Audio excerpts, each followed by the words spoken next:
There is no one quite like him in India, and much as he'd like to say that it's very wrong to look about what you achieved yesterday in sport because it's always a new day, it's a little difficult to perhaps ignore the fact that he is still India's only individual gold medalist in the Olympic Games. Abhinav Bindra, thank you so much for joining us. I want to start by asking you by a quote of yours I read. You said at the Beijing Olympics you needed to win a gold medal. In London you wanted to win one.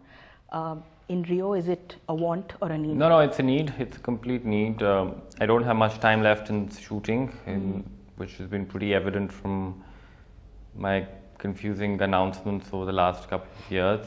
But the Rio Games are going to be my last Olympic Games, and I'm looking forward to the experience, to the opportunity that I have, and I'd like to do well. There's a lot about your preparation and the zone you were in before Beijing that we got an insight into after reading your book. This is the stage before the Olympics again. Are you in that kind of a zone? No, not at all. It was a different time in Beijing. I was a different person prior to Beijing. I had different requirements prior to Beijing. My shooting was different.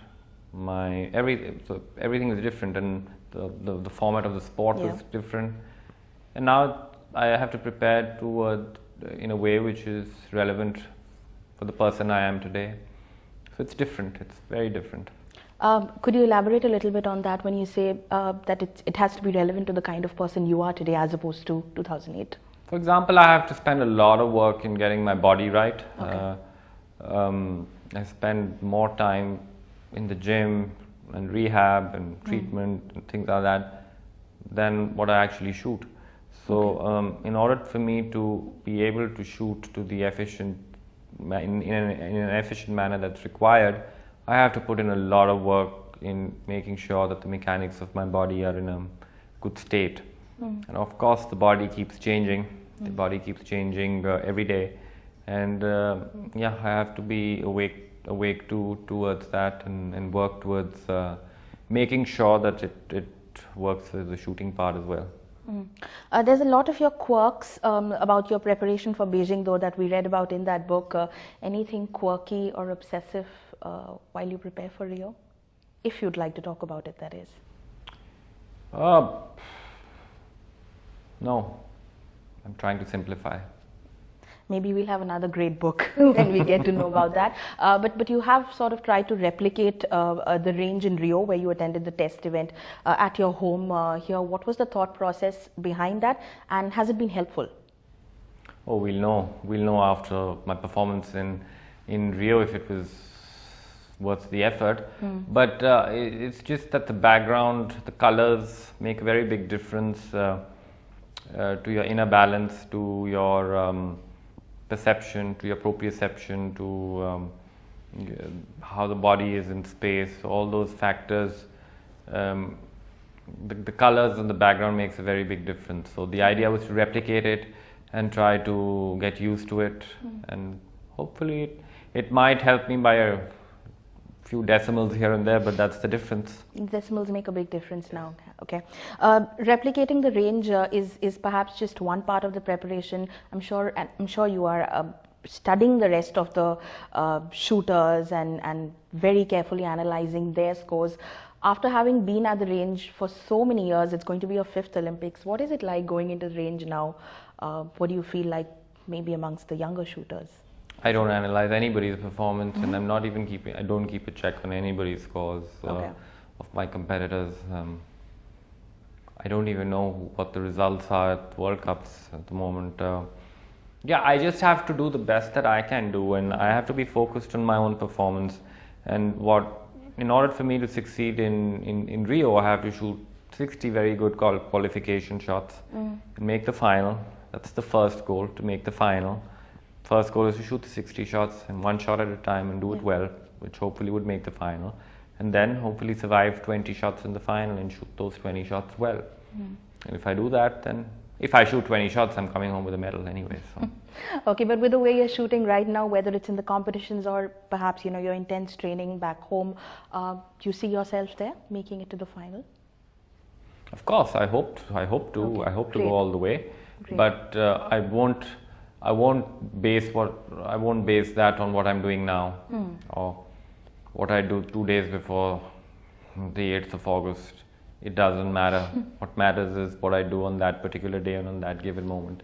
I could have great moments, I could have great preparation going in, or I could have moments which are really tough and I'm struggling here and there, and it can happen both ways. But I just have to swallow that and accept what the situation is and try to give my best on that particular day. Of course, leading up to it, you want to be in good shape, you want to be in good form.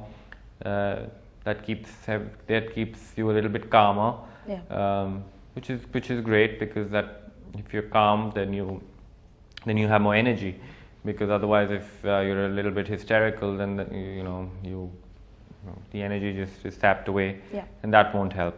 So the idea is to just accept whatever situation comes by and not resist it. I think that's very important. Okay. In 2014, you said you were going to become a hobby shooter. What was the reason behind that, and really how different has it been from what you've been all these years, which is a full-time professional shooter? Well, firstly, I've always been kind of a hobby shooter. It's tad unfair to call us professionals because it's an amateur sport, firstly. Secondly, in 2014, that was the year of the Commonwealth Games and the Asian Games. I announced that would be my last Asian Games, that would be my last Commonwealth Games. And as I replied in your first question, that the 2016 Games in Rio will be my last Olympic Games. So it's the final bit of my sporting career. Okay. Going into Rio, of course, you're one of 4 goodwill ambassadors for the Indian contingent. You sent out that really emotional, and a lot of the athletes in India found it extremely motivational. What was the reason behind sending a letter out? And also, if you've got any requests or interactions, what have they been like, if at all? Yes, so I was deeply honored and humbled when the Indian Olympic Association appointed me as a goodwill ambassador. So I just didn't want to just sit and be this ambassador and do nothing about it. And it's a little bit difficult in my case to do a lot, because I'm still an active athlete who is competing in Rio. And my priority is my own performance, and my priority is to be the best that I can be. So I sent out a letter to all the athletes who've qualified, asking them if they wanted to talk to me or wanted to know about my experiences of the past, because I firmly believe that I cannot tell somebody to do something in a particular way. Everybody has to carve their own path, and everybody has to find their own way to glory. But I can only share experiences, and a few of them replied. A few of them had requests. What's the kind of requests or queries they've had? It's very interesting. Some people needed physios to travel with them to Rio. Some people had questions regarding support staff. But again, I forwarded all those requests and whatever I was asked to the Indian Olympic Association, because at the end of the day, they are at the position to help them out. So you're there as an ambassador, and obviously you've sort of defined the role for yourself. We have Mrs. Neeta Ambani, who is now possibly going to become a member of the International Olympic Committee. She's a candidate. What do you make of it? You think someone like that, who's not been an active athlete, of course, but can be a possible link between our athletes and the IOC?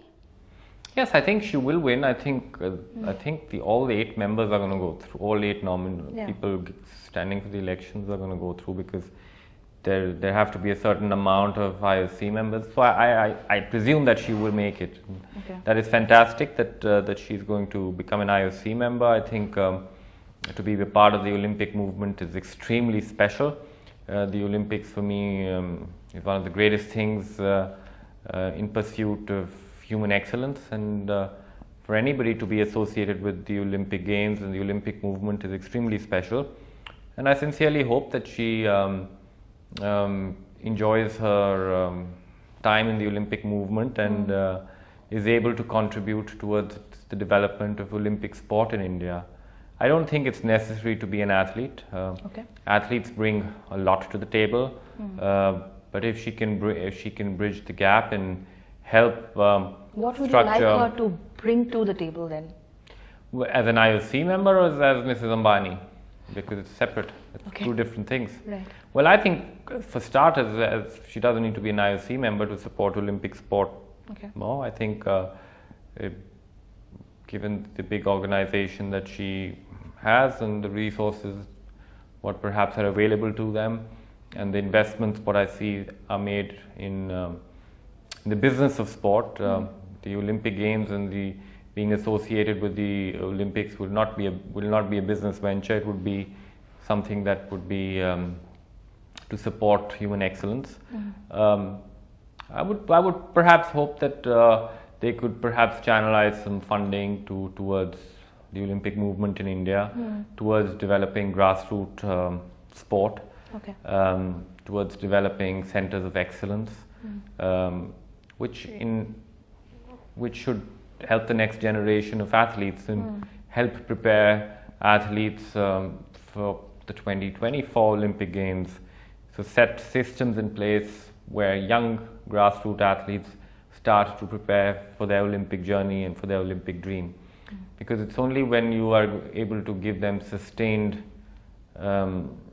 help and sustained nurturing would they be able to go all the way. So obviously the government of India in the past has done their best, but they have limitations as well. And it's always going to be success in sport, success in Olympic sport would only happen when it's a combination of the corporate world and the government coming together in this endeavor. For example, in the United States, the government does no funding. It's only top corporate houses who fund the United States Olympic Committee, and they have a lot of resources in hand. So it's a matter of making the Olympic movement and the Olympic Games a priority in India. I love cricket, I love other sports, but I think there needs to be a little bit of a shift, and there has to be a shift towards the Olympic movement. And her becoming a member of the IOC, I would imagine she would be able to see the greatness of the Olympic movement and the importance it holds towards nation building, and perhaps that would inspire her and her organization to contribute more towards the Olympic movement in this country. You spoke about government funding and how it cannot be just government. It has to be a combination of government and corporate funding. You were a part of the Target Olympics podium scheme. You chose to withdraw yourself from it. But do you think for a lot of athletes, a lot of athletes we spoke to, they said it was more of a hurdle than a help, because the time when you really need the money released to you for training or for travel, it's not there. What is your experience? Well, of course, it's a very well-meaning scheme for starters. The problem always happens is the government has its own sets of rules and regulations which are pretty slow and cumbersome, and athletes do not have the time or the patience. The athletes cannot get involved, cannot wait and get involved in it. But again, that's the government. The government what you're dealing with. And they have their own sets of rules and regulations. So it is a peculiar situation. For sure, initially there were massive issues with how they were executing things. But some have said like the paperwork is so cumbersome. But I think in the last few months there has been an improvement. I think the Sports Authority of India. I received a mail because I'm no longer part of the tops. I received a mail like everybody else that they put officers in charge of different sports where where athletes could directly liaison with them, and they would be responsible for doing all the work, paperwork, etc. for them. I even was part of a WhatsApp group which was set by the Ministry of Sport where you could communicate. So it was slow, but I think they improved. I won't say it was absolutely perfect, but are we very far from having an ecosystem of sport in this country? You were part of a panel that was also trying to get a sports bill which eventually wasn't tabled in Parliament. But are we how far are we from really having a system, an ecosystem of sports in this country? Yeah, I think the sports bill was aimed not at creating a sporting ethos or whatever. It was more towards having sets of a law which would help federations and the whole sports in this country be governed in a better and more efficient way. But I think for India to grow as a sporting country, we have to create a culture of sport. I think it is getting there. It's getting better, but it's still at a very low level. I think that shift will only happen when young people start to take up sport more. They have more opportunities to get into sport, and sport becomes a recreational activity. You know, on a Sunday when families want to do an activity, they don't go to the cinema hall, but they go and play a sport. Right. When that shift or that mentality comes into play, and more and more people play into sport, not necessarily competitive sport. Okay. When sport becomes a social activity, when people just go out and play, they understand the great thing that sport is and the great thing that sport brings. I think that's the mindset, that's the attitude as a society. When we start to change and sport plays a more important part in our lives, is when we would really make that shift. And for that to happen, there's work to do, and we have to actively work towards it. It's not just going to happen on its own. There is a biopic in the pipeline on you. Are you a film buff at all, or have any choice at all in who could play Abhinav on screen? No, not at all. I'm not a film buff at all, and I have absolutely no rights on the creative element of the film. So I might not even recognize myself on the screen. Do you remember if I end up going and watching the film? Okay. Do you remember the last time you went to a theatre though? Yeah, I watched Milkha Singh's biopic. Okay, and you enjoyed watching that one? Yeah, it was nice. Okay. A little bit long for me, but it was nice. All right, I'd like to wrap up by your first answer actually, where you spoke about the need to win an Olympic gold medal once again. Is that what has motivated you all this long? Because it's a long career. There's got to be something that pushes athletes to go beyond, what they've achieved already, beyond the best. Is this what has motivated you? No, I firmly believe that there's no finish line to greatness. I mean, you just keep going until you want to. Outcomes are great, but I competed in Beijing, and then after Beijing I wanted to leave. I wanted to quit sport, but then I went on, and I'm very proud that I've gone on. I went to London, and I'm proud of what I did at London, and I'm proud of the way I've tried to do my best every day from London to Rio, and hopefully it'll end in a good way. If it does, it's fantastic. Even if it doesn't, I'm still happy. Well, there is no finish line certainly to greatness, and that's a great note, and a great note perhaps to end this interview. Thank you very much, and all the best for you. Thank you very much. Thank you.